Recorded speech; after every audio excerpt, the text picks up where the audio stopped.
बज़्म उर्दू अदब पेश करते हैं बेंगलोर में मुनक्किद ऑल इंडिया का बहुत ही खूबसूरत मुशायरा, जिसमें आलमी शोहरत याफ्ता शायर इमरान प्रतापगढ़ी अपनी खूबसूरत नज़्म पेश करते हुए। बेंगलोर बहुत देर से इंतज़ार कर रहा था कि आपसे मुलाकात करूं। आजकल हुक्म दे दिया जाता है कि वक्त से आइएगा ताकि देर से पढ़ सकिए, तो वो हुक्म पूरा कर रहा था। रोशन बेग साहब की मोहब्बतें बड़े भाई की तरह हैं। वो जो भी दोस्त इधर उधर भटक रहे हैं उनसे गुजारिश करूंगा कि कोई अच्छा सा पड़ोस देख के बैठ जाएं, और जब मर्दों में ही बैठना है तो फिर चॉइस क्या करना, कहीं भी बैठ जाएं, लेकिन बैठ जाएं तो बेहतर रहेगा। जो भी दोस्त इधर उधर भटक रहे हैं, इधर जो लोग खड़े हैं उनसे भी गुजारिश करूंगा, जो भी थोड़ा सा वक्त अब बचा है इस मुशायरे का आखिरी लम्हा, कोशिश करता हूं कि आपके लिए भी यादगार हो सके और मैं भी कुछ सुकून का पढ़ के जा सकूं ताकि मुझे भी अच्छा लगे। ये मुशायरा मेरा ख्याल है कि थोड़े से गैप के बाद हुआ, पिछली बार इलेक्शन था, बहुत खूबसूरत हुआ था ये मुशायरा। अपने आप में हिंदुस्तान के बेहतरीन मुशायरों में से एक है।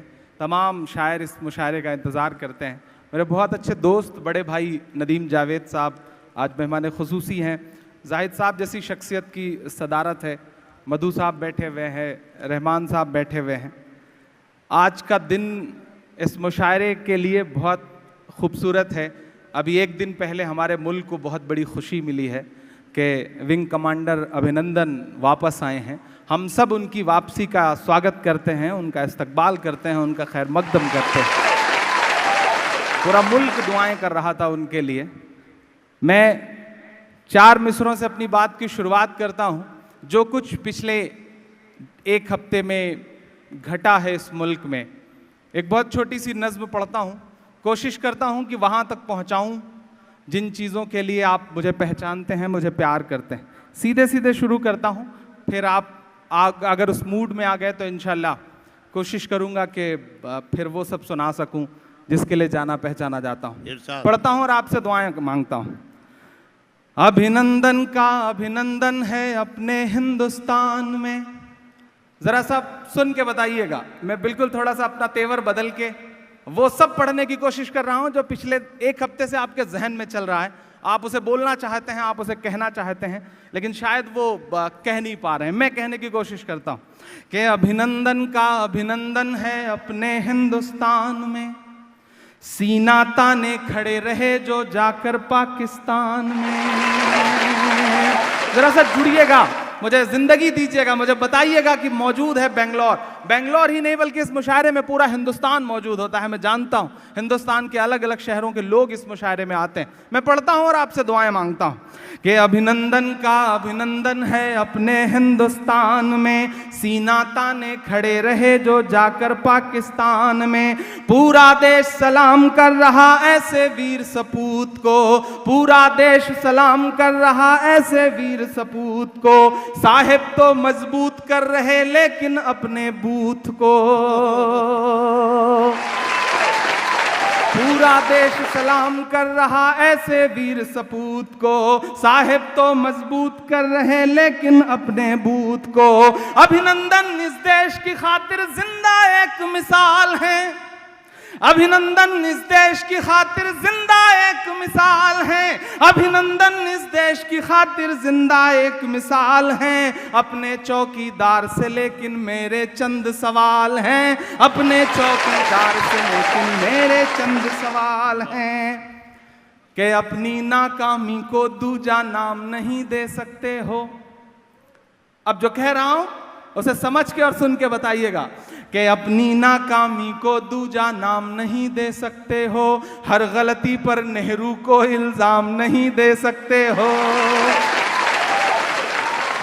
कि अभिनंदन इस देश की खातिर जिंदा एक मिसाल हैं, अपने चौकीदार से लेकिन मेरे चंद सवाल हैं। अपनी नाकामी को दूजा नाम नहीं दे सकते हो, हर गलती पर नेहरू को इल्जाम नहीं दे सकते हो। पुलवामा की घटना ने हम सबको लहू रुलाया है, पुलवामा की घटना ने हम सबको लहू रुलाया है। लेकिन तुमने देश की जनता को ये नहीं बताया है, लेकिन तुमने देश की जनता को ये नहीं बताया है, हमले का इनपुट आया तो उसको क्यों झुठलाया था। 8 दिन पहले इंटेलिजेंस ने कह दिया था कि अटैक हो सकता है, कि हमले का इनपुट आया तो उसको क्यों झुठलाया था।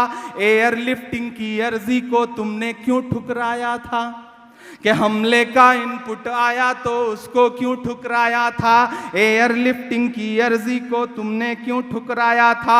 हमला हो सकता है इसको क्यों अनसुना किया तुमने, हमला हो सकता है इसको क्यों अनसुना किया तुमने। सड़क मार्ग से सेना जाए क्यों ना मना किया तुमने। मारे जाएंगे बेटे यूं आखिर कब तक सरहद पर, मारे जाएंगे बेटे यूं आखिर कब तक सरहद पर। कब जिम्मेदारी आएगी दिल्ली वाली संसद पर, कब जिम्मेदारी आएगी दिल्ली वाली संसद पर, कब जिम्मेदारी आएगी दिल्ली वाली संसद पर। घड़ियाली आंसू पर भी तुमको ताली दी जाती है, घड़ियाली आंसू पर भी तुमको ताली दी जाती है। जो सवाल तुमसे पूछे उसको गाली दी जाती है, घड़ियाली आंसू पर भी तुमको ताली दी जाती है। जो सवाल तुमसे पूछे उसको गाली दी जाती है। फिल्मों के जरिए दुश्मन से बदला लेने लगते हो, फिल्म बनवा के बदला लिया जाता है साहब, कि फिल्मों के जरिए दुश्मन से बदला लेने लगते हो, फिल्मों के जरिए दुश्मन से बदला लेने लगते हो। सच तो ये है साहब भारत माता को भी ठगते हो, कि फिल्मों के जरिए दुश्मन से बदला लेने लगते हो। सच तो ये है साहब भारत माता को भी ठगते हो। हमले की खबरें आई और तुम शूटिंग में लगे रहे। 3:15 पे अटैक होता है और दोपहर 12 बजे से पौने 7 बजे तक साहब डिस्कवरी के लिए शूट कर रहे थे। मैं मिसरे पढ़ता हूं, अगर सच्चे लगे और ये लगे कि इस दौर का सबसे तीखा और कड़वा सच है और कोई बोलने की हिम्मत कर रहा है तो कुछ ना करें तो कम से कम मेरा साथ जरूर दें। मैं पढ़ता हूं और आपसे दुआएं मांगता हूं कि हमले की खबरें आई और तुम शूटिंग में लगे रहे, हमले की खबरें आई और तुम शूटिंग में लगे रहे। घड़ियाली आंसू पर भी तुमको ताली दी जाती है, जो सवाल तुमसे पूछे उसको गाली दी जाती है। फिल्मों के जरिए दुश्मन से बदला लेने लगते हो। सच तो ये है साहब भारत माता को भी ठगते हो। हमले की खबरें आई और तुम शूटिंग में लगे रहे, हमले की खबरें आई और तुम शूटिंग में लगे रहे। तुमने रैली संबोधित की और इधर रत जगे रहे, तुमने रैली संबोधित की और इधर रत जगे रहे। वो जो पाकिस्तान को लाखों डॉलर देकर आया था। मैंने अपनी जिंदगी में आदरणीय प्रधानमंत्री जी को इतना ठहाका मार के हंसते कभी नहीं देखा जितना प्रिंस सलमान को रिसीव करते वक्त वो हंस रहे थे। मैंने कभी नहीं देखा, और वो भी अटैक के महज 4-5 दिन बाद। मैं मिसरे पढ़ता हूं, अगर लगे कि एक जो बेहिसी है उसे उजागर करने की हिम्मत की एक शायर ने तो मुझे आपका साथ मिले। मैं पढ़ता हूं कि फिल्मों के जरिए दुश्मन से बदला लेने लगते हो। सच तो ये है साहब भारत माता को भी ठगते हो। हमले की खबरें आई और तुम शूटिंग में लगे रहे, हमले की खबरें आई और तुम शूटिंग में लगे रहे। तुमने रैली संबोधित की और इधर रत जगे रहे। वो जो पाकिस्तान को लाखों डॉलर देकर आया था, वो जो पाकिस्तान को लाखों डॉलर देकर आया था, बाहें फैलाकर उसको क्यों तुमने गले लगाया था, बाहें फैलाकर उसको क्यों तुमने गले लगाया था। देश की आंखें नम थी और तुम थे मशगूल ठहाके में, देश की आंखें नम थी और तुम थे मशगूल ठहाके में। राजनीति का हुआ मुनाफा तुमको हर एक धमाके में, राजनीति का हुआ मुनाफा तुमको हर एक धमाके में, राजनीति का हुआ मुनाफा तुमको हर एक धमाके में। झूठे आंसू और झूठी बेहिसी कहां से लाते हो, जनता पूछ रही है ये बेबसी कहां से लाते हो, जनता पूछ रही है ये बेबसी कहां से लाते हो। तुम्हें शहादत के बदले में सिर्फ सियासत प्यारी है। अगला मिसरा, सच लगे तो अब तक जिन्होंने हाथ नहीं खोला उनका भी हाथ खुले। मैं कसम देता हूं आपको कि तुम्हें शहादत के बदले में सिर्फ सियासत प्यारी है, सैनिक की लाशों पर भी वोटों की चाहत भारी है, सैनिक की लाशों पर भी वोटों की चाहत भारी है। झूठे आंसू और झूठी बेबसी कहां से लाते हो, जनता पूछ रही है ये बेहिसी कहां से लाते हो। तुम्हें शहादत के बदले में सिर्फ सियासत प्यारी है, सैनिक की लाशों पर भी वोटों की चाहत भारी है। दिल्ली से जम्मू तक में सरकार बताओ किसकी है, जो बस से टकराई थी वो कार बताओ किसकी है, जो बस से टकराई थी वो कार बताओ किसकी है। दिल्ली से जम्मू तक में सरकार बताओ किसकी है, जो बस से टकराई थी वो कार बताओ किसकी है।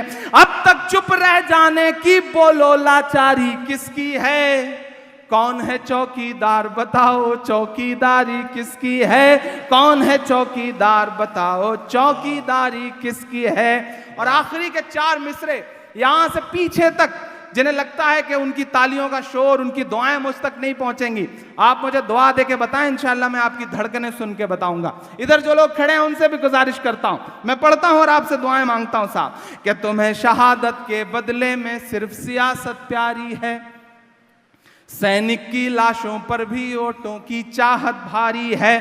दिल्ली से जम्मू तक में सरकार बताओ किसकी है, जो बस से टकराई थी वो कार बताओ किसकी है। अब तक चुप रह जाने की बोलो लाचारी किसकी है, कौन है चौकीदार बताओ चौकीदारी किसकी है। एक के बदले 10 सर लाने की मक्कारी किसकी है, और 50 लाशों की ये जिम्मेदारी किसकी है, और 50 लाशों की ये जिम्मेदारी किसकी है। कि अब तक चुप रह जाने की बोलो लाचारी किसकी है, अब तक चुप रह जाने की बोलो लाचारी किसकी है। कौन है चौकीदार बताओ चौकीदारी किसकी है। एक के बदले 10 सर लाने की मक्कारी किसकी है, और 50 लाशों की ये जिम्मेदारी किसकी है। आखिर तुम किस दिन समझोगे मेरे दिले बर्बाद का गम, जिसके कोई औलाद नहीं वो क्या जाने औलाद का गम, जिसके कोई औलाद नहीं वो क्या जाने औलाद का गम, जिसके कोई औलाद नहीं वो क्या जाने औलाद का गम। अभिनंदन का अभिनंदन है अपने हिंदुस्तान में, सीना ताने खड़े रहे जो जाकर पाकिस्तान में। बहुत शुक्रिया, बहुत मोहब्बतें, ये मेरा फ़र्ज़ था जो मैं निभाने की कोशिश कर रहा था। आप बहुत देर से इस मुशायरे को सुन रहे हैं, मुझे पता है थक भी चुके हैं। अगली सफ़ों में इस शहर के बड़े ज़िम्मेदार लोग बैठे हैं, बड़े मोतबर लोग बैठे हैं, ये बड़ी खामोशी से इस मुशायरे को सुन रहे हैं। बड़े लोग हैं, ज़्यादातर काम खुद नहीं करते, नौकर रखते हैं। दाद वाद देने के लिए भी हो सकता है घर पे नौकर वोकर रखते हों, तो थोड़ा सा इनकी भी शिरकत हो। कोशिश करता हूँ कि ये जो थोड़े से मतलब वक्त के लिए मैं आपके सामने हूँ, इसे बहुत खूबसूरत बना सकूँ। रोशन बेग साहब और रुम्मान बेग साहब की बहुत मेहनतों के बाद ये मुशायरा सजता है। और एक बात पूरा हिंदुस्तान नहीं बल्कि पूरी दुनिया में जहाँ भी मुशायरे और कवि सम्मेलन हुआ करते हैं, वो इस बात को तस्लीम करते हैं कि मुशायरे बड़ी भीड़ के हो सकते हैं, इससे ज़्यादा बड़ी भीड़ के मुशायरे हो सकते हैं, ज़्यादा फहरिस्त अच्छी हो सकती है शोरा की, लेकिन जितना खूबसूरत मुशायरा रोशन बेग साहब सजाते हैं, जो स्टेज बनता है और जितनी खूबसूरत जगह मुशायरा करते हैं, उतना खूबसूरत मुशायरा हिंदुस्तान में और कहीं नहीं होता। ये एक सच्चाई है, इसे तस्लीम करने में कोई परहेज़ नहीं है, एक ज़रूरी सच्चाई है जिसे कबूल किया जाए। बहुत खूबसूरत महफिल है, बहुत प्यारी महफिल है। मैं कोशिश करता हूँ एक आध नज़्म आपको और सुनाऊँ। जी इरशाद। शोर दहशत फज़ाओं की चीखें सुनो, शोर दहशत फज़ाओं की चीखें सुनो, खून में डूबी दुआओं की चीखें सुनो। थोड़ी देर मुझे मन दीजिएगा। अभिनंदन के शोर में टीआरपी खोर मीडिया ने ऐसा इवेंट रचा कि जो 5 बाकी पायलट मारे गए थे, उनकी लाशों को कंधा देने के लिए भी उनके परिवार और सेना के कुछ अफसरान के अलावा शायद कोई रहा भी ना हो। एक इवेंट में बदलती जा रही हैं चीजें इस दौर में, लेकिन उन माओं की चीखें सुनने के लिए शायद कोई तैयार नहीं है। मैं आया हूं मिलकर के एक मां से, मेरे पड़ोस में जहां नदीम भाई का घर है जौनपुर, वहां से कुछ ही दूरी पर, कुछ 100 किलोमीटर की दूरी पर चंदौली में एक बेटा शहीद हुआ था, अवधेश कुमार।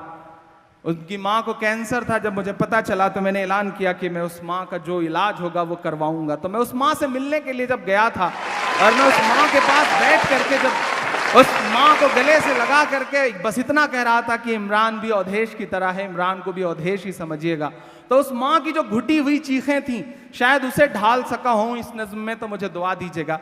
फिर इंशाअल्लाह थोड़ी देर वो सब सुनाने की कोशिश करूंगा जो मुशायरे के लिए जरूरी है। कि शोर दहशत दुआओं की चीखें सुनो, खून में डूबी फजाओं की चीखें सुनो। पिछले एक हफ्ते में 61 से ज्यादा जवान कुर्बान हुए हैं हमारे। 2 मिग हमारे हवाई जहाज, जो लड़ाकू जहाज हैं, वो गिर गए। हमारा पायलट पकड़ा गया और हम ही जश्न भी मना रहे हैं साहब।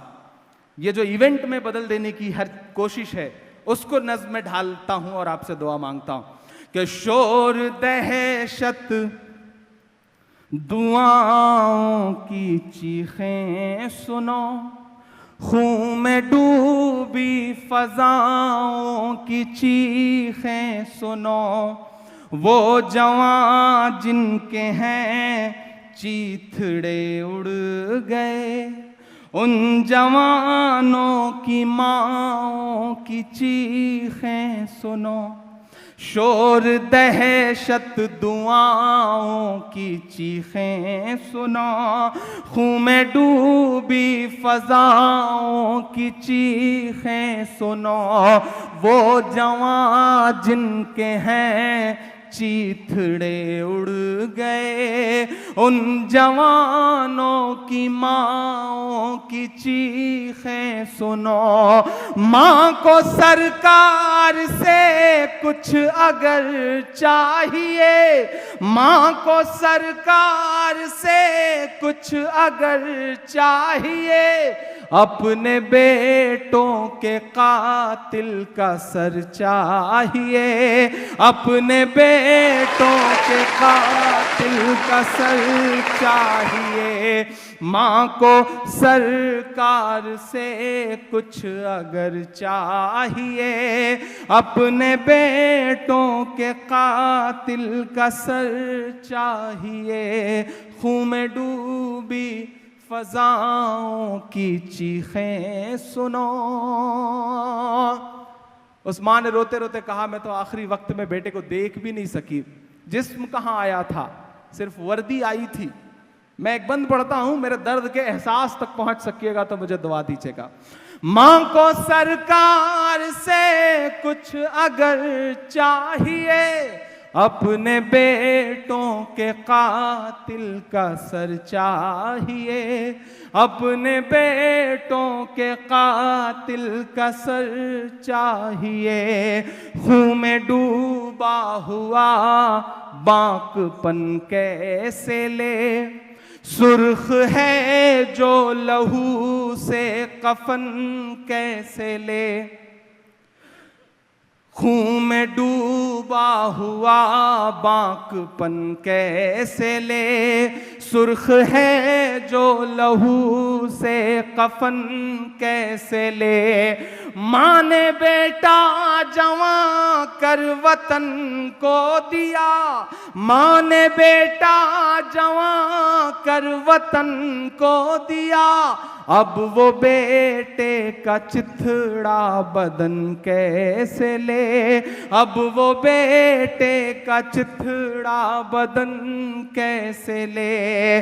माँ को दौलत न पैसा न घर चाहिए, माँ को दौलत न पैसा न घर चाहिए, उसको सरकार से कुछ अगर चाहिए, अपने बेटों के कातिल का सर चाहिए, अपने बेटों के कातिल का सर चाहिए। बेहिसी का आलम यह है साहब कि पूरे हिंदुस्तान में पोस्टर लग गए, शहीदों की शहादत को सलाम करते हुए पोस्टर लगवाए गए, और उसमें कहीं भी किसी शहीद का कोई जिक्र नहीं है। सारे नेताओं के पोस्टर लगे हुए हैं, फोटोज लगी हुई हैं। अब तो साड़ियां प्रिंटेड होके आज बाजार में आ गई, सर्जिकल स्ट्राइक की, एयर स्ट्राइक की। तब मैं एक बंद पढ़ता हूं और आपसे दुआ मांगता हूं साहब। मां को सरकार से कुछ अगर चाहिए, अपने बेटों के कातिल का सर चाहिए। क्या बात। मैं मुखातिब हूं दिल्ली से साहब कि ताजिरों की तरह मत हुकूमत करो, अपनी कुर्सी से यूं ना मुहब्बत करो। ताजिरों की तरह मत हुकूमत करो, अपनी कुर्सी से यूं ना मुहब्बत करो।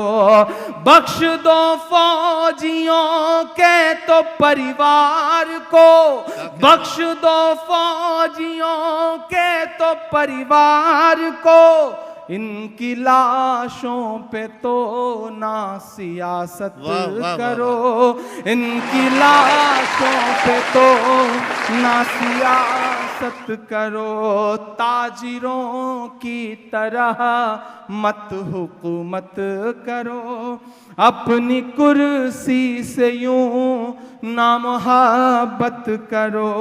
बख्श दो फौजियों के तो परिवार को, इनकी लाशों पे तो ना सियासत करो। अब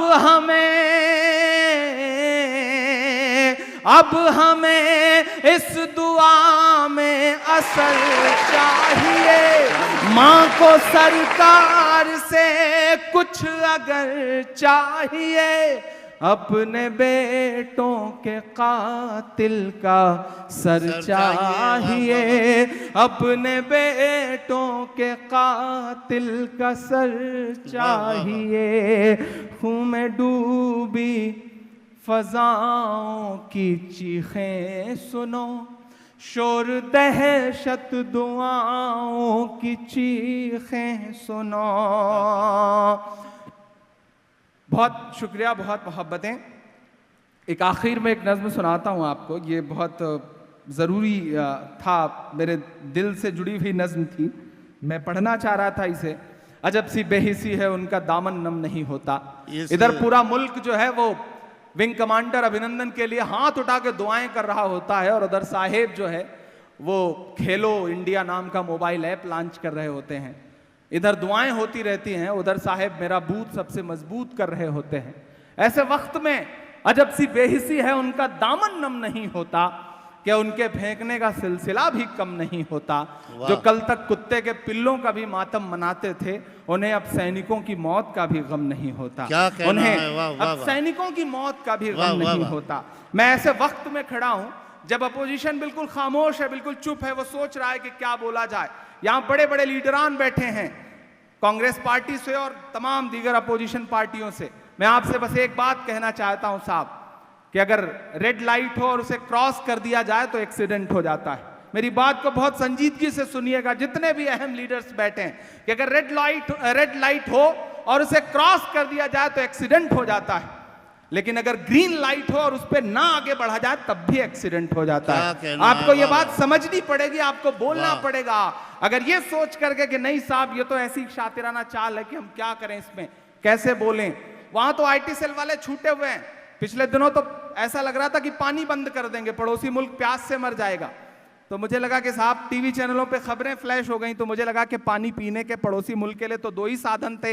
एक गदर फिल्म में सन्नी देओल ने उखाड़ लिया था, दूसरा पानी रोक करके इधर बंद कर दिया जाएगा। सोशल मीडिया पे इस तरह कचरा परोसा जाता है, और जो मीडिया ने रोल प्ले किया है पिछले 3-4 दिन में इस मुल्क में, खुदा बचाए इस मुल्क को खास तौर से मीडिया से, खास तौर से मीडिया से बचाए। मैं इस दुआ के साथ एक नज़्म पढ़ता हूं। जो माहौल बनाया गया, जो माहौल, हम सारी शक वाली नजरें हमारी तरफ, मैं तो इस माइक पर खड़ा होकर के दुआ के तौर पे एक नज़्म पढ़ता हूं। रोशन बेग साहब का शुक्रिया कि इस मुशायरे का आगाज किया तो नेशनल एंथम से किया, 2 मिनट का मौन रखवाया उन शहीदों के लिए, एक मुशायरा जिसे बदल दिया शहीदों की श्रद्धांजलि के प्रोग्राम में। इस मुशायरे में शुरुआत हुई खूबसूरत तरानों के साथ, ये मुशायरा अपनी बुलंदी तक चढ़ा है। मैं एक नज़्म पढ़ता हूँ जो मेरा दर्द है, जो मेरे दिल की टीस है। मैं दुआ के तौर पे, मेरी आंखों के सामने हजारों की तादाद में लोग बैठे हैं, मैं एक नज़्म पढ़ता हूँ साहब, और ये मेरी दुआ है कि मेरा मस्कन मेरी जन्नत को सलामत रखना। थोड़ी देर शामिल हो जाइएगा। मैं जानता हूं आपने बहुत दाद दी है, बहुत मेहनत करके इस मुशायरे में आपने सुना है, लेकिन मैं चाहता हूं कि थोड़ा सा, मैं बड़ा हंगामों में पढ़ने का आदी हूं। बेंगलोर जो है वो मुल्क की दशा और दिशा तय करता है। आज इस मुशायरे को भी एक यादगार मुशायरा बना दीजिए। और रोशन बेग साहब के लिए भी ख़ास तौर से मेरी ये दुआ है कि बहुत वक्त दे लिया इन्होंने कर्नाटक की सियासत को, अब इन्हें दिल्ली भेजिए, कब तक इन्हें यहाँ बिठाए रखिएगा। अब ये दिल्ली जाएं, दिल्ली को इनकी जरूरत है। और इधर रुमान साहब नया खून जो है वो आए और ये वाली गद्दी संभाले, और इन्हें दिल्ली भेजिए, बड़ी जरूरत है दिल्ली को। साहब आपने मेरी आवाज में आवाज मिलाई है, आपका शुक्रिया, जिंदाबाद। चलिए, मैं छोटा बच्चा हूं, मैं बड़े बुजुर्गों की आवाज से आवाज तो मिलाऊंगा ही, सहारा दूंगा इंशाल्लाह। आपकी आवाज जहां मुझे लगेगा कि थोड़ी और जोर से चीख करके जानी चाहिए, मैं वहां अपनी आवाज मिला दूंगा इंशाल्लाह। एक नज़्म पढ़ता हूं और दुआ मांगता हूं साहब आपसे कि मेरा मस्कन मेरी जन्नत को सलामत रखना। किससे सलामत रखना ये आप सब जानते हैं, मैं नज़्म पढ़ रहा हूँ। मेरा मस्कन मेरी जन्नत को सलामत रखना, मेरे मौला मेरे भारत को सलामत रखना। मेरा मस्कन मेरी जन्नत को सलामत रखना, मेरे मौला मेरे भारत को सलामत रखना। पहला बंद इस नज्म का, ये जो कुछ चारों तरफ बिखरी हुई नफरतें हैं उन्हें समेट के एक बंद पढ़ता हूं कि तूने नफरत का जो बाजार सजाया हुआ है, तू ये कहता है मुसलमान पराया हुआ है। तूने नफरत का जो बाजार सजाया हुआ है, तू ये कहता है मुसलमान पराया हुआ है। आजा दिल चीर के दिखलाऊं वतन का नक्शा, मेरा भारत मेरी सांसों में समाया हुआ है। वाह वाह वाह बड़ी कमजोर तालीमें सुन रहे हैं, ऐसे काम नहीं चलेगा। थोड़ा सा आप थक गए हैं, मुझे ऐसा लग रहा है, 1:45 बजने वाले हैं, 1:30 बजने वाले हैं, तो इतनी जल्दी तो नहीं थकता है ये शहर। मैंने सुना है कि सुबह के 4 बजे तक जागता रहता है ये शहर। आप थके हुए लगेंगे तो मुझे लगेगा कि मैं कमजोर पड़ रहा हूं। मोहब्बत कौन करता है, सियासत कौन करता है। मोहब्बत कौन करता है, सियासत कौन करता है। आपको क्या लगता है इस नफरत वाले माहौल में ये सब पढ़ पाना बहुत आसान सा है? नहीं, शायद आपकी दुआओं की ताकत है, आपकी तालियों का शोर है जो हिम्मत देता है, जो ताकत देता है, वरना बड़ा मुश्किल है साहब। मोहब्बत कौन करता है, सियासत कौन करता है, मुझे मालूम है मेरी हिफाजत कौन करता है। और हम ही ने लाज रखी है बुजुर्गों की यहाँ, वरना सभी टुकड़ों पे पलते हैं, बगावत कौन करता है। मैं बगावत करने की हिम्मत करता हूं, आप मेरा साथ देके मुझे बताएं कि तूने नफरत का जो बाजार सजाया हुआ है, तू ये कहता है मुसलमान पराया हुआ है। आजा दिल चीर के दिखलाऊं वतन का नक्शा, मेरा भारत मेरी सांसों में समाया हुआ है। वाह इस वतन से मेरी निस्बत को सलामत रखना। क्या कहना। मेरे मौला मेरे भारत को सलामत रखना। मेरा मस्कन मेरी जन्नत को सलामत रखना। मेरे मौला मेरे भारत को सलामत रखना। एक बंद पढ़ता हूं साहब, क्रिकेट मैच हो रहा हो या इन दिनों तो जंग का माहौल सा ही बना दिया गया, ऐसे वक्त में जब भी आप अपना सोशल प्लेटफॉर्म का इनबॉक्स चेक करें तो लंबी चौड़ी गालियों की एक फहरिस्त होती है कि साहब अच्छा मुझे तो खास तौर से कि तुम्हारा तो नाम भी इमरान है, तो ये लो तुम्हारे तोहफे में ये गालियां, तुम्हारे तोहफे में ये गालियां। एक ने तो अभी परसों मैसेज किया कि तुम तो उन्हीं की तरफ होगे। ये वो सवाल हैं जो हर दिन हमें आपको सुनने पड़ते हैं। मेरे पास जवाब में कहने को बहुत कुछ था, लेकिन मैंने पलट के जवाब में सिर्फ एक तस्वीर भेजी कि हिंदुस्तान का एक कोई आम सा मुसलमान है, वो हज करने गया हुआ है, खाना काबा के सामने खड़ा है और उसके हाथों में तिरंगा है। मैंने बस इनबॉक्स में पलट के वो तस्वीर भेजी और उससे कहा कि मेरे भाई हमने तो हमसे वतन परस्ती का सबूत मांगते हो, हमने तो ऐसी ऐसी जगहों पे तिरंगा फहराया है जहां कदम रखने की तुम्हारी औकात भी नहीं है। मैं एकदम पढ़ता हूं और आपसे दुआ मांगता हूं कि सोचता हूं तो मेरी आंख छलक जाती है। रहमान साहब, नासिर साहब, ये तमाम बड़े लोग यहां बैठे हैं इस महफिल में। मैं पढ़ता हूं ये बंद कि सोचता हूं तो मेरी आंख छलक जाती है। मुल्क से रूह का रिश्ता बड़ा जज्बाती है। क्या कहना है, क्या सोचता हूं तो मेरी आंख छलक जाती है। मुल्क से रूह का रिश्ता बड़ा जज्बाती है। अगले दो मिसरे पे एक एक हाथ को कसम, और ये तालियां पूरी रोशन भाई के दामन तक जाएं, क्योंकि आज इन्हीं की मेहनतों से ये मुशायरा सजा है। मैं पढ़ता हूं साहब कि सोचता हूं तो मेरी आंख छलक जाती है। मुल्क से रूह का रिश्ता बड़ा जज्बाती है। मेरे आका ने मदीने में कहा था ये कभी, हिंद की समत से एक ठंडी हवा आती है। वाह वाह, क्या कहना है। जिंदाबाद मियाँ जिंदाबाद। वाह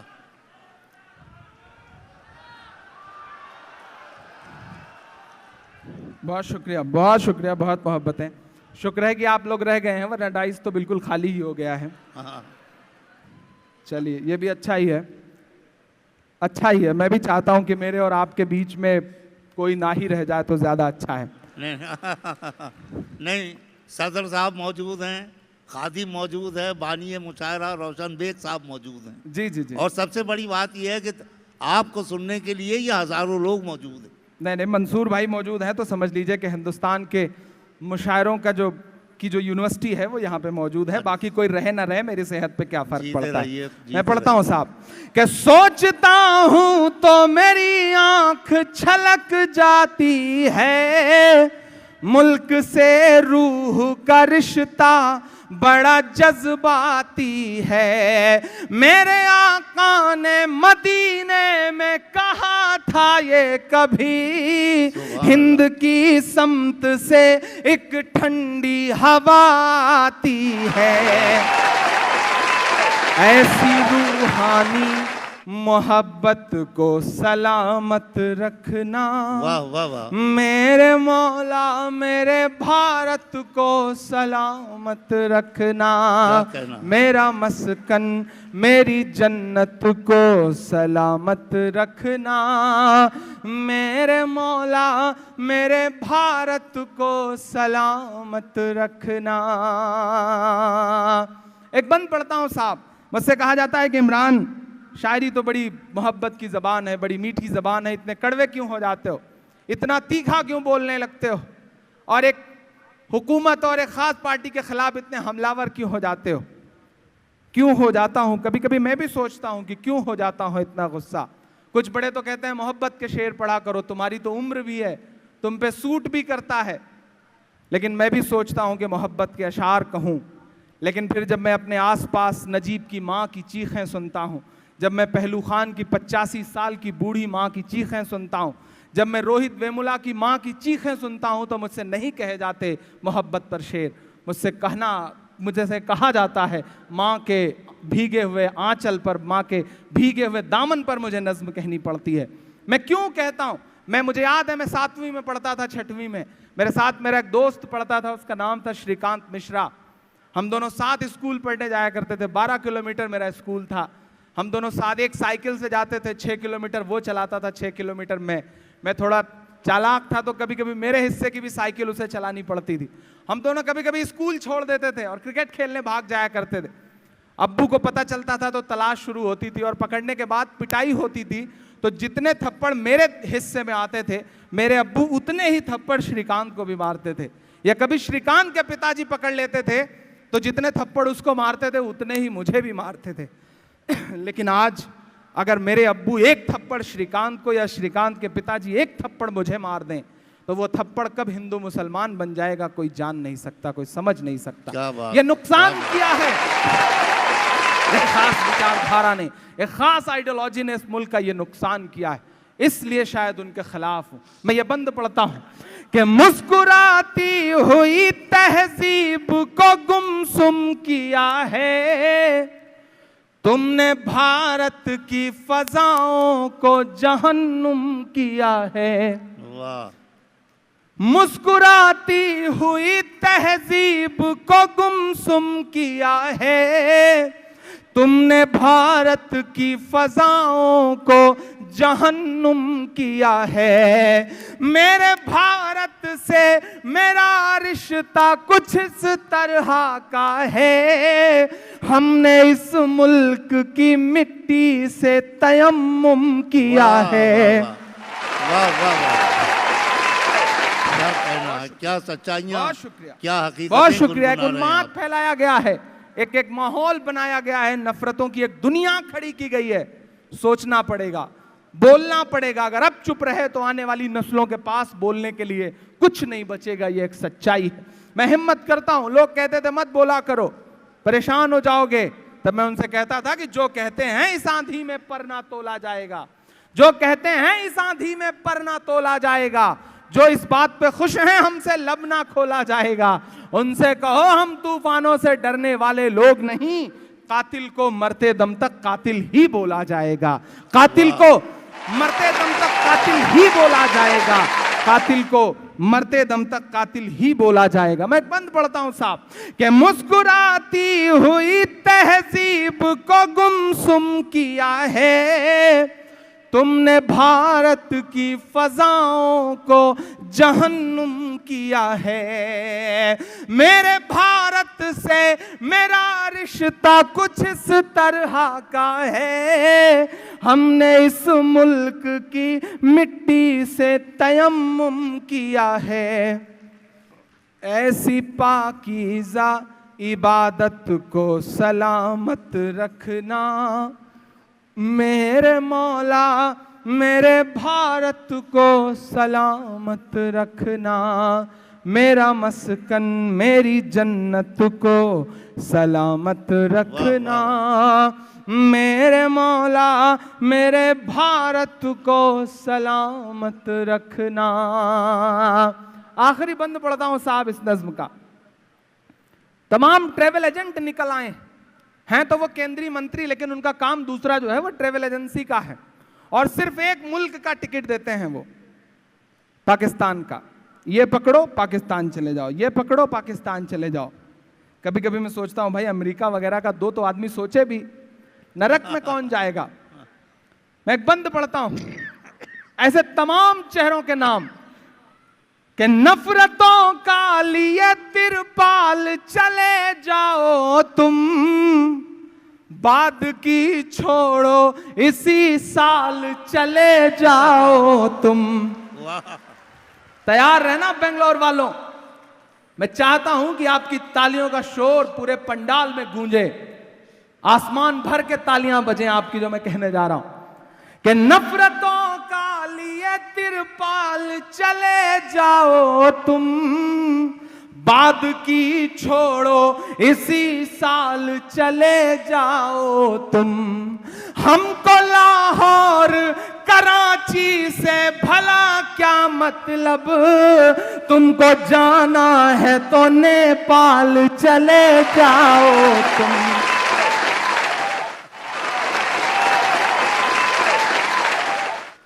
बहुत शुक्रिया। नफरतों का लिए तिरपाल चले जाओ तुम, बाद की छोड़ो इसी साल चले जाओ तुम। हमको लाहौर कराची से भला क्या मतलब, क्या कहना, तुमको जाना है तो नेपाल चले जाओ तुम। मेरे पुरखों की विरासत को सलामत रखना, मेरे मौला मेरे भारत को सलामत रखना। मेरा मस्कन मेरी जन्नत को सलामत रखना, मेरे मौला मेरे भारत को सलामत वाह, वाह, वाह। रखना।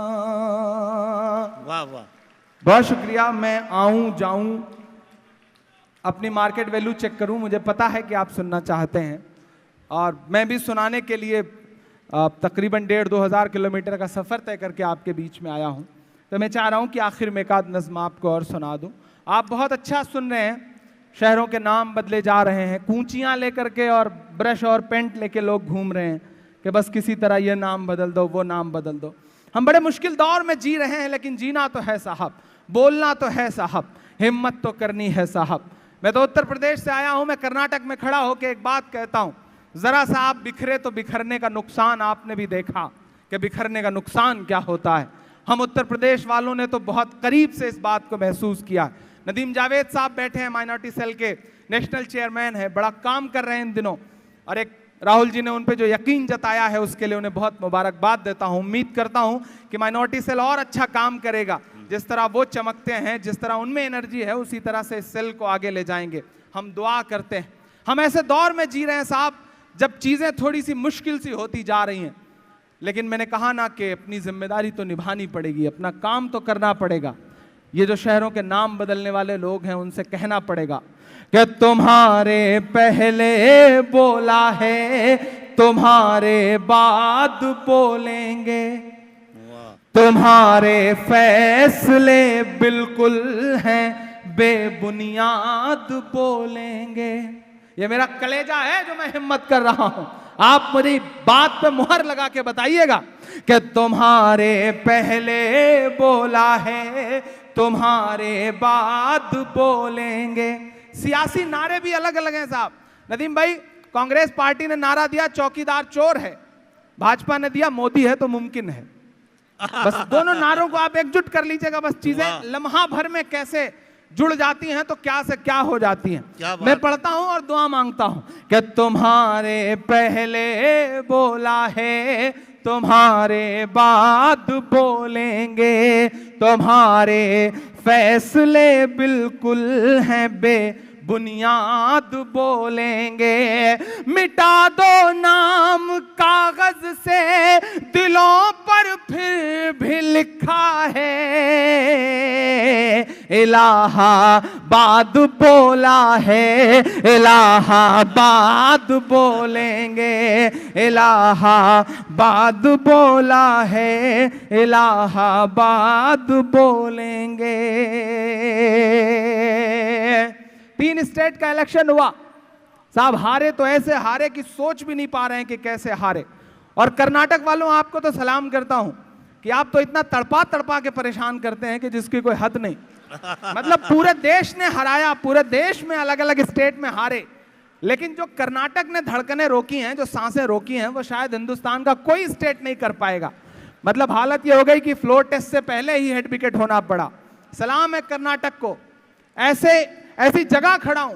मैं एक दिन सोच रहा था कि कर्नाटक, मध्य प्रदेश, राजस्थान और ये सब जो अभी ताज़ा 3 स्टेट के इलेक्शन हुए, उसके बाद नए नए ड्रामे खड़े किए जा रहे हैं। तब 4 मिसरे पढ़ता हूं कि हार गए सारे चालाक मुबारक हो, वाह, नफरत होने लगी हलाक मुबारक हो। तैयार रहिएगा, मैं थोड़ी देर मुशायरे के मूड में हूं। कि हार गए सारे चालाक मुबारक हो, नफरत होने लगी हलाक मुबारक हो। राजस्थान से छत्तीसगढ़ से एमपी से बीजेपी को 3 तलाक मुबारक हो, बीजेपी को 3 तलाक मुबारक हो, बीजेपी को 3 तलाक मुबारक हो। एक दिन मैं बहुत सोच रहा था कि आखिर हारे क्यों। सब कुछ तो उनके फेवर में था, सारे ग्राउंड पे उनके लोग काम कर रहे थे, ऊपर से बड़ी बड़ी बातें भी की जा रही थी, लेकिन फिर क्यों हारे। फिर मुझे याद आया साहब कि पिछले 25-30 साल से एक बड़े सीधे साधे देवता हैं, बड़े सीधे साधे भगवान हैं, राम जी, उनके नाम पे वोट मांगा जा रहा था। इस बार एक बड़े मतलब गुस्से वाले देवता को छेड़ दिया इन्होंने। अब मेरे 4 मिसरे सुनिएगा कि भक्त जनों ने डाल दिया है नेताओं को शंका में, वाह, भक्त गणों ने डाल दिया है नेताओं को शंका में। 2019 कैसे जीतेंगे इस आशंका में। दलित बताकर हनुमान को छेड़ रहे थे योगी जी। अब अगर अगला विश्वास करने लगे तो बता देना तुमको। दलित बताकर पवन पुत्र को छेड़ रहे थे योगी जी। हनुमान ने आग लगा दी बीजेपी की लंका में। वाह, वाह, हनुमान ने आग लगा दी बीजेपी की लंका में। हनुमान ने आग लगा दी बीजेपी की लंका में। बहुत शुक्रिया, बहुत मोहब्बतें। कुछ लोग 2-4 लोग हैं जो मसलसल चले ही जा रहे हैं, पता नहीं निकल के कहाँ जा रहे हैं। इन्हीं की तरह एक साहब को डॉक्टर साहब के यहाँ जब इलाज के लिए गए तो उन्होंने बताया, डॉक्टर साहब मुझे डायबिटिक हूँ मैं, बड़ी दिक्कत होती है, कुछ खाने पीने में बड़ी दुश्वारी होती है, क्या करूँ, क्या दवा लूँ। तो डॉक्टर साहब ने कुछ दवाएं दी और फिर प्रिकॉशन में कहा कि साहब ये मत खाइएगा, ये मत खाइएगा, और एक काम ये भी करिए कि रोज जो है वो 2 किलोमीटर पैदल चलिए। डॉक्टर साहब से नुस्खा लेकर के निकल गए। 1 साल बाद डॉक्टर साहब को फोन किया, बोले डॉक्टर साहब मैं वो पेशेंट हूं जिसको आपने बताया था कि रोज 2 किलोमीटर पैदल चलो। तो डॉक्टर साहब ने कहा भैया 1 साल बाद फोन कर रहे हो। बोले हाँ साहब, रोज 2 किलोमीटर पैदल चलते चलते मैं अफगानिस्तान के बॉर्डर पे आ गया हूँ, लौट आऊं या आगे निकल जाऊं। तो कुछ लोग ऐसे भी हैं कि जिन्हें अपनी रफ्तार में ही काम करना है। डॉक्टर साहब से एक बार मशवरा लेना है, फिर अपने हिसाब से जिंदगी को जीना है। यहाँ बड़ी तादाद में ख़वातीन बैठी हैं, बड़ा खूबसूरत ये मुशायरा हुआ करता है साहब। अच्छा, कुछ लोग तो मैं देख रहा हूँ रिकॉर्डिंग में लगे हैं, व्हाट्सएप पे चैट, यहाँ बैठ के भी चैटिंग में लगे हैं। रात के 2 बजे न जाने किससे चैट करना पड़ रहा है, कौन सी मजबूरी है मैं समझ ही नहीं पा रहा हूँ। और वो भी मुशायरे में बैठकर। सोशल मीडिया ने जिंदगी को बड़ा आजाब कर रखा है साहब। वह एक भाभी जी सुबह सुबह बिफरी पड़ी थी अपनी सहेली से, बोली इस व्हाट्सएप ने जीना आजाब कर दिया है, मेरा बेटा स्कूल नहीं जा पा रहा है इसकी वजह से। तो भाभी जी ने पड़ोसन से जब ये कहा तो पड़ोसन ने कहा भाई ऐसा क्या हो गया, व्हाट्सएप ने क्या कर दिया। बोले 3 दिन पहले जो है वो स्कूल के लिए निकला था तो आधे घंटे लेट हो गया, स्कूल नहीं पहुंचा, तो मेरे शौहर जो है वो घबरा गए। तो उन्होंने एक ग्रुप में उसकी फोटो डाली और लिखा कि ये मेरा बेटा मिसिंग है, जिसे भी मिल जाए उसे घर ला के छोड़ दे। बोले उस दिन तो कोई पहुंचा गया, उस दिन के बाद से हर दिन कोई ना कोई फॉरवर्ड कर देता है, जब स्कूल के लिए निकलता है लोग पकड़ के लाके घर छोड़ देते हैं। तो आजाद कर दिया व्हाट्सएप ने जिंदगी को था। तो ये सोशल मीडिया हमारी जिंदगी में इतना घुस गया, क्या कचरा हमारे जहन तक आ रहा है, हमें कुछ इल्म भी नहीं है। और इसने लोगों को मुहैया करवा दिया, इनबॉक्स मुहैया करवा दिया कि जो करना हो करो। आप आज यहाँ खड़े हो तो किसी की गालियाँ आपके दामन में आएंगी, कल किसी मुशायरे में खड़े हो तो कोई और गाली देगा। मुझसे तो कहा जाता है अच्छा साहब तुम तो कभी कांग्रेस के मंच पे खड़े हो, कभी फला के मंच पे खड़े हो, कभी यूपी में फला के मंच पे खड़े हो, टीएमसी के मंच पे बंगाल में खड़े हो, तुम अपना स्टैंड क्लियर करो।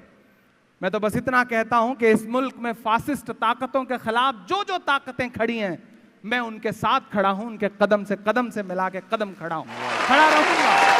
यही मेरी जिम्मेदारी है इस दौर की कि हम कहां कब किसी के असर में रहे, हम तो चुभते सभी की नजर में रहे। मंसूर भाई सुनिएगा, अच्छी नज़म सुनाता हूँ। हम कहां कब किसी के असर में रहे, हम तो चुभते सभी की नजर में रहे। हम कहां कब किसी के असर में रहे, हम तो चुभते सभी की नजर में रहे। हम तो चुभते सभी की नजर में रहे। हम के तूफान पे कोई कसीदा लिखें, इससे बेहतर है कश्ती भंवर में रहे। हम कहां कब किसी के असर में रहे, हम तो चुभते सभी की नजर में रहे। मेरे बड़े बुजुर्ग शायर कहते हैं, वो तो आंसू बेचता है, वो तो दर्द गा करके ये करता है, पैसे बहुत लेता है। रोशन भाई, मैं यहाँ आने से पहले मैंने अपनी जिम्मेदारी समझी और मैं अवधेश कुमार के घर गया, पूरी शायर बिरादरी की तरफ से गया और उस कैंसर पीड़ित माँ को अपनी तरफ से 1 लाख रुपए देते हुए कहा, मैंने कहा माँ अपना इलाज करवाइएगा, जो जरूरत पड़ेगी मुशायरे से कमा कमा के कोशिश करूंगा कि आपका इलाज और करा सकूं और खर्च कर सकूं। अगर जो कुछ कर रहा हूं इसमें जो ईमानदारी है, अगर उसे उसके एहसास तक पहुंचिएगा तो मुझे बताइएगा। हम कहां कब किसी के असर में रहे, हम तो चुभते सभी की नजर में रहे। मत समझना कि मैं गीत गाता रहा, मैं तो जख्मों पे मरहम लगाता रहा। कहना है, वाह वाह वाह।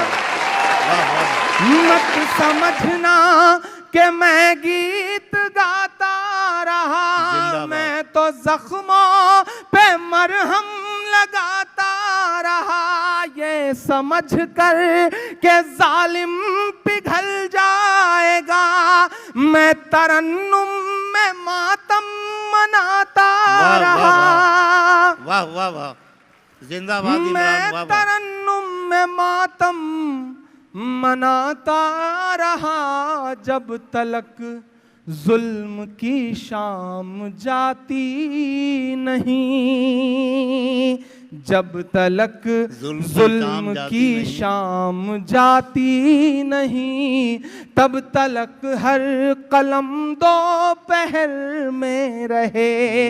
हम कहाँ कब किसी के असर में रहे, हम तो चुभते सभी की नजर में रहे।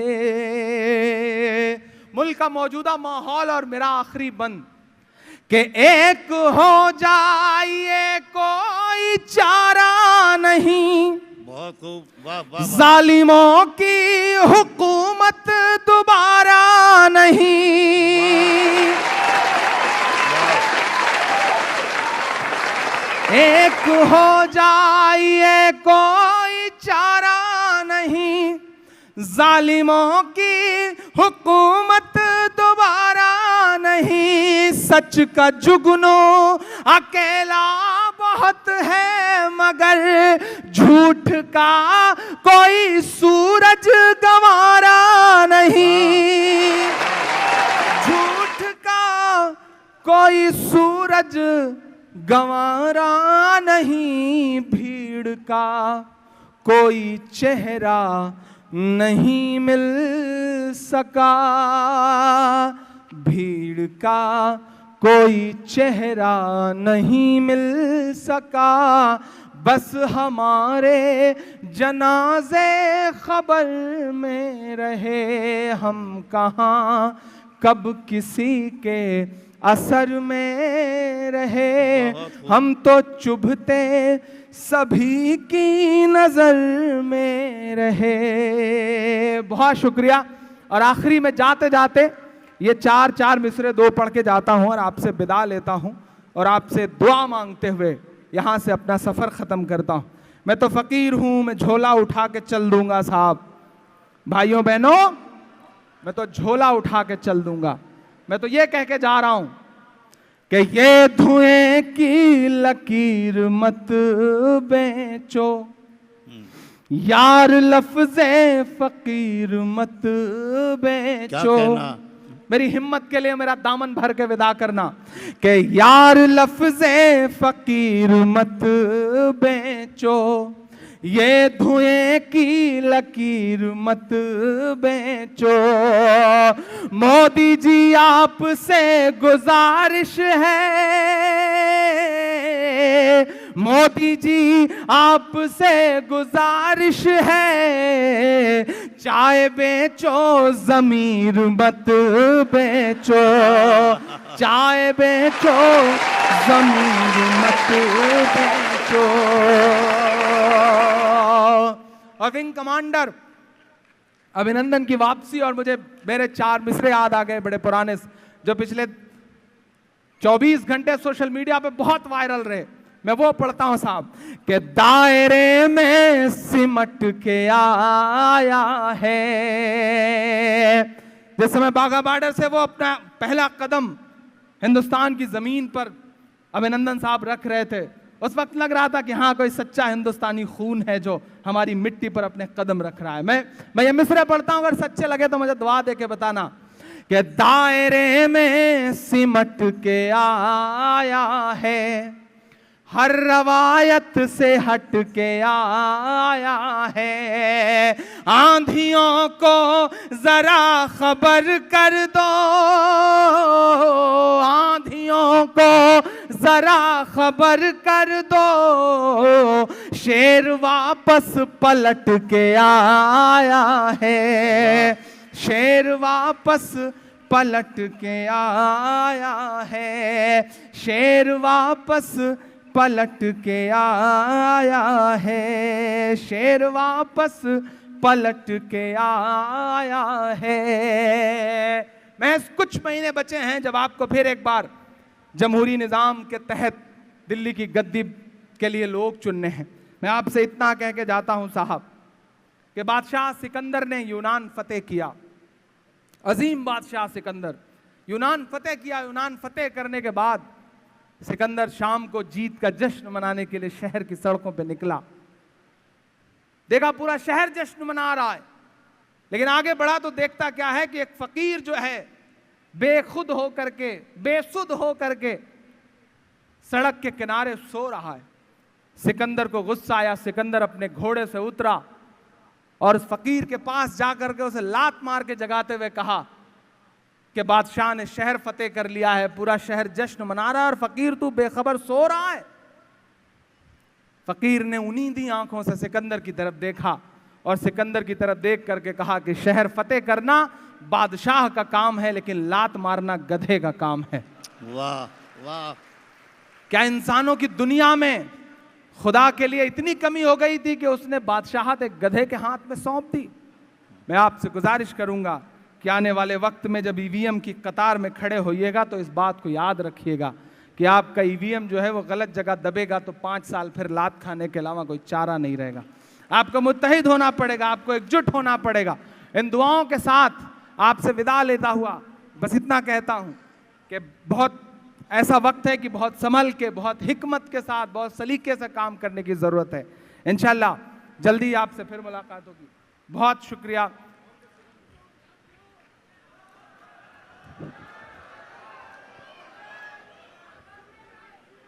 जी जी, आप एक आध नज़्म की फरमाइश जो आप कहें मैं वो सुना देता हूँ।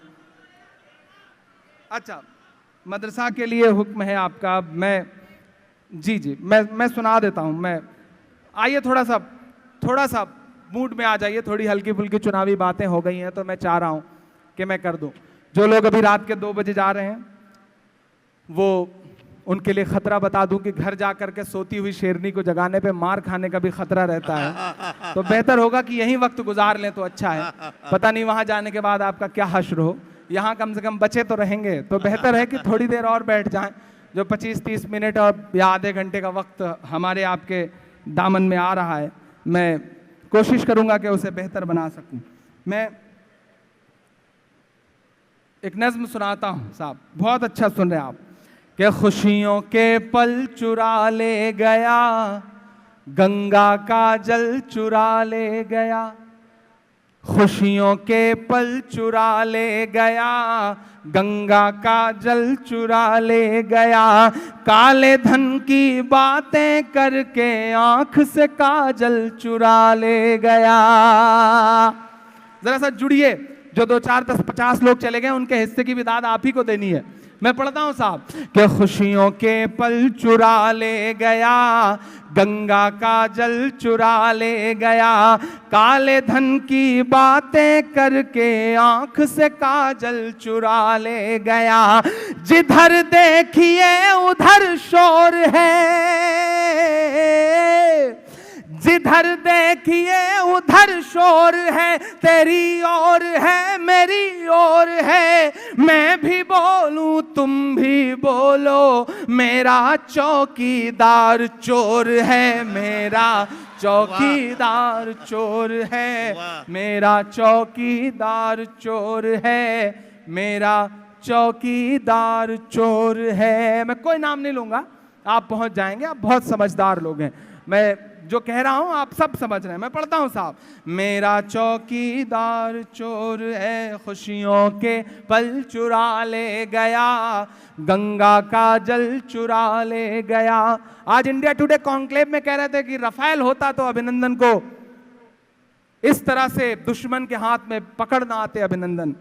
कांग्रेस पार्टी तो 126 रफाल मंगा रही थी उसी पैसे में, आप तो सिर्फ 36 पे अटक गए हैं साहब। तब मैं ये बंद पढ़ता हूं, खुशियों के पल चुरा ले गया, गंगा का जल चुरा ले गया। काले धन की बातें करके आंख से काजल चुरा ले गया। जिधर देखिए उधर शोर है, तेरी ओर है मेरी ओर है, मैं भी बोलूं तुम भी बोलो। मेरा चौकीदार चोर है, मेरा चौकीदार चोर है। कि उस लाइन में मरने वाली बूढ़ी माँ ने पुछवाया है, उस लाइन में मरने वाली बूढ़ी माँ ने पुछवाया है। नोट बंद करने से कितना काला धन वापस आया है। उस लाइन में मरने वाली बूढ़ी माँ ने पुछवाया है, नोट बंद करने से कितना काला धन वापस आया है। रुपये के क्यों दाम गिर गए ये सवाल भी खो जाएंगे। शहरों के बस नाम बदल दो, लंदन पेरिस हो जाएंगे। कि राष्ट्रवाद की काट मलाई, राष्ट्रवाद की काट मलाई, राष्ट्रवाद में बड़ा जोर है। मेरा चौकीदार चोर है, मेरा चौकीदार चोर है। आप सवाल नहीं पूछ सकते कि आप तो कहते थे कि काला धन खत्म हो जाएगा, आतंकवाद की कमर टूट जाएगी नोट बंद कर देने के बाद, ये हो जाएगा, इतना रोजगार मिलेगा। राजस्थान में 4 दोस्त ट्रेन की पटरी के किनारे किनारे टहल रहे थे, नौकरी बेरोजगार थे। मायूसी का आलम यह था कि चारों एक साथ ट्रेन के आगे कूद गए। कि भारत की बेहतरी खा गया, सब्जी की टोकरी खा गया। अगले 2 मिसरे पे तैयार रहिएगा। भारत की बेहतरी खा गया, सब्जी की टोकरी खा गया। नई नस्ल ने जितवाया था, उनकी ही नौकरी खा गया। हर हाथ को काम दिया है उन्होंने, इसमें कोई दो राय नहीं। व्हाट्सएप ग्रुपों में काम दिया है, फेसबुक पर फेक आईडी बना करके प्रोपेगेंडा फैलाने का काम दिया है। वह एक लड़के ने अपने पिताजी से कहा कि पिताजी आपको पता है फेसबुक पे मेरी 15 फेक आईडी है। तो बाप ने कहा, अरे 15 फेक आईडी क्या करते हो? बोला, मैं उनका बहुत बड़ा भक्त हूं, जो भी उनके बारे में कुछ इधर उधर बोलता है मैं उसे अलग अलग फेक आईडी से गालियां देता हूं। तो बाप ने कहा, ये बात तू मुझे क्यों बता रहा है?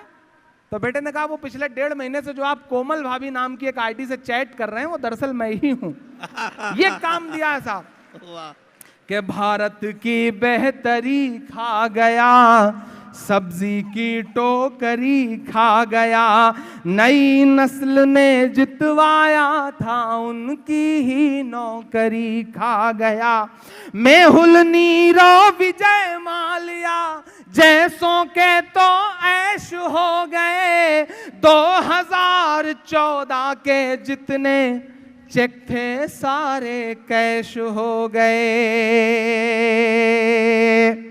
अंबानी के हाथों में अब, अंबानी के हाथों में अब साहेब जी की बागडोर है, मेरा चौकीदार चोर है, मेरा चौकीदार चोर है, मेरा चौकीदार चोर है।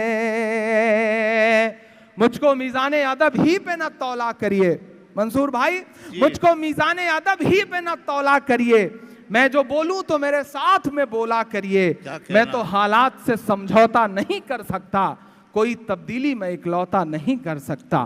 मैं तो हालात से समझौता नहीं कर सकता, कोई तब्दीली मैं इकलौता नहीं कर सकता। इतनी फुर्सत कहां के मीर पे कुछ गौर करूं, जो भी करना है उसे छोड़ के कुछ और करूं। मैं किसी हूर के ख्वाबों में नहीं आ सकता, चीख हूं और किताबों में नहीं आ सकता। चीख हूं और किताबों में नहीं आ सकता, चीख हूं और किताबों में नहीं आ सकता। आपकी मोहब्बतों का शुक्रिया, आप इस तरह से साथ देते हैं तो हिम्मत हो जाती है पढ़ने की। बहुत बहुत अच्छा सुना है आपने। आखिर में जाते जाते एक नज़्म आज के इस मशायरे के मकसद के तहत पढ़ता हूँ। कल मुझे मेरे हाथ एक वीडियो लगी, सोनू निगम साहब ने 2.5 मिनट के एक वीडियो में बहुत सलीके से बातें रखी, बहुत अच्छा बोला उन्होंने। तो मुझे लगा कि बड़ा हृदय परिवर्तन हुआ है उनका, बड़ा दिल बदला है उनका। वरना पिछले दिनों आपको याद होगा वो भी जुमला कि नहीं साहब, कान की परतें जो हैं वो दुखने लगती हैं, नींद में खलल पड़ता है अजान की आवाज़ से। मैं यहाँ खड़ा हूँ बेंगलोर वालों आपके सामने, अल्लाह ने आपको बहुत नवाजा है, बड़े ज़रदार लोग हैं, सियासी तौर पर भी, समाजी तौर पर भी, और हर तरह से अल्लाह ने आपको नवाजा है। मैं यहाँ खड़ा हूँ बहुत मकसद के तहत आखिर में एक नज़्म पढ़ता हूँ। आपका एहतराम, आपकी इज्जत, सलाम आपको। आपने एक नज़ीर पेश करी है और उसकी बहुत बड़ी वजह है कि आप शहीद टीपू सुल्तान रहमतुल्लाह अलैह की रियासत के लोग हैं। वाह वाह। वो जो विरासत में आपको एक चीज मिली है आप उसे निभाते हैं। मैं सलाम करता हूं आपको। मैं 4 मिसरे पढ़ता हूं कि सच की पहचान बनकर जियो तो सही। क्या मैं साउथ में खड़ा हूं, मैं कह रहा हूं ना आपके बारे में। हमारे उत्तर प्रदेश में मंसूर भाई समझते हैं, नदीम भाई समझते हैं इस चीज को। साउथ वालों के बारे में एक चीज बड़ी मशहूर है कि वहां का आदमी कैसा भी हो लेकिन ईमानदार बहुत होता है। ये एक बात पूरी दुनिया में मशहूर है। हमारे यहाँ तमाम IAS IPS अलग अलग जिलों में पोस्टेड है। जब किसी जिले में कोई साउथ का IAS IPS आ जाता है तो आम चर्चा होती है गांव गांव कि यार साउथ से आया है, ईमानदार होगा, किसी दबाव में काम नहीं करेगा। ये जो आपके बारे में पूरे हिंदुस्तान में, खासतौर से उत्तर भारत में एक सोच बनी हुई है, इसे बचा के रखिएगा। ये आपकी पूंजी है, ये आपकी कमाई है कि सच की पहचान बनकर जियो तो सही, तुम निगहबान बनकर जियो तो सही, तुम निगहबान बनकर जियो तो सही। ये ज़माना अदब से झुकाएगा सर, तुम मुसलमान बनकर जियो तो सही, तुम मुसलमान बनकर जियो तो सही। पूरे हिंदुस्तान के लिए इस मुशायरे से एक पैगाम। सुबह चाय की दुकानों पे बैठिएगा तो यह तबसरा मत करिएगा कि मंसूर साहब ने बहुत अच्छी निजामत करी, राहत साहब ने बड़े अच्छे अच्छे शेर सुनाए, इमरान ने ऐसी ऐसी नज़में पढ़ी। इन 4 मिसरों को जहन में रखिएगा और इस पर तबसरा करिएगा कि इस तरह हौसले आजमाया करो, क्या अच्छा है मिश्रा, वाह इस तरह हौसले आजमाया करो, मुश्किलें देख कर मुस्कुराया करो, मुश्किलें देख कर मुस्कुराया करो। मैं जानता हूं ये दाद देने के मिसरे नहीं है, लेकिन मुझे बंगलौर की समातों पे बड़ा भरोसा है, मैं पढ़ता हूं, मेरे दिल से निकली हुई बात है, मैं जानता हूं आप मुहर लगाएंगे। इस तरह हौसले आजमाया करो, मुश्किलें देख कर मुस्कुराया करो, दोनी वाले भले कम ही खाया करो, अपने बच्चों को लेकिन पढ़ाया करो, अपने बच्चों को लेकिन पढ़ाया करो, अपने बच्चों को लेकिन पढ़ाया करो। आखिर में एक नज्म पढ़ता हूं, बहुत खूबसूरत मशारा है ये। जाहिद साहब जैसी बड़ी शख्सियत की निजामत है, जिन्होंने सहाफत के लिए अपना खून पसीना बहाया, खुद से सींचा है इस अखबार को, सियासत अखबार को, उनकी सदारत है। रोशन बेग साहब की मोहब्बतों से सजी है महफिल, रुमान का नया खून, इस नई जो एनर्जी है वह इस मुशायरे की बेहतरी में शामिल है। नासिर साहब बैठे हैं, रहमान साहब बैठे हैं, मधु भाई बैठे हैं, ये जो खूबसूरत गुलदस्ता है, नदीम भाई बैठे हुए हैं। मैं इलाहाबाद से आता हूँ, इलाहाबाद में 2 नदियाँ मिलती हैं, गंगा और जमुना, वहाँ संगम होता है। लेकिन जिसे आज की रात तहजीबों का संगम देखना हो, अदब का संगम देखना हो, मजहबों का संगम देखना हो, वो बेंगलोर के बेंगलोर पैलेस में चला है। आज असल में संगम हिंदुस्तान का वो यहाँ पर हो रहा है। मैं यहाँ खड़ा होकर के एक नज्म सुनाता हूँ साहब, आखिरी नज्म है, आखिरी के 5 मिनट, थोड़ा सा एनर्जी जुटा लीजिएगा और लगे कि आपने इस मुशायरे को मुशायरा बना करके ख़त्म किया। सोनू निगम साहब ने कहा कि नहीं साहब आप प्रोपेगेंडे में मत फंसिए, ये मत करिए, लेकिन उनका पिछला बयान भी याद है जब उन्होंने कहा कि अजान से कान में दर्द होना शुरू हो जाता है। मैं एक नज़्म में पढ़ता हूँ, सुनेगा कि कभी ना होगी बंद अजान, कभी ना होगी बंद अजान। तैयार रहना, जहां हैं वहीं खड़े हो जाइए थोड़ी देर। कि कभी ना होगी बंद अजान, कभी ना होगी बंद अजान, आरती और अजान से मिलकर, आरती और अजान से मिलकर बने हैं हिंदुस्तान। कभी ना होगी बंद अजान, कभी ना होगी बंद अजान। ऐसे ऐसे लोग निकल आए जिन्हें कुछ भी बोल देना है। आजकल तो अभी परसों बाबा रामदेव ने कहा कि जंग हो ही जानी चाहिए, तो मैंने उनको मैसेज किया कि साहब सबसे पहले तो सलवार पहन के आप ही भागोगे, बस आप चढ़ा रहे हो कि जंग हो ही जाना चाहिए, पुलिस की एक लाठी देख के भाग लेते हो, जंग हो जाना चाहिए, जंग हो जाना चाहिए। ये जो नए नए लोग निकल आए हैं जो तय कर रहे हैं आपको क्या खाना है, क्या पहनना है, क्या बोलना है, और आजकल तो कुछ ऐसे भी निकल आए हैं जो तय कर रहे हैं कि आपको कितना करना है।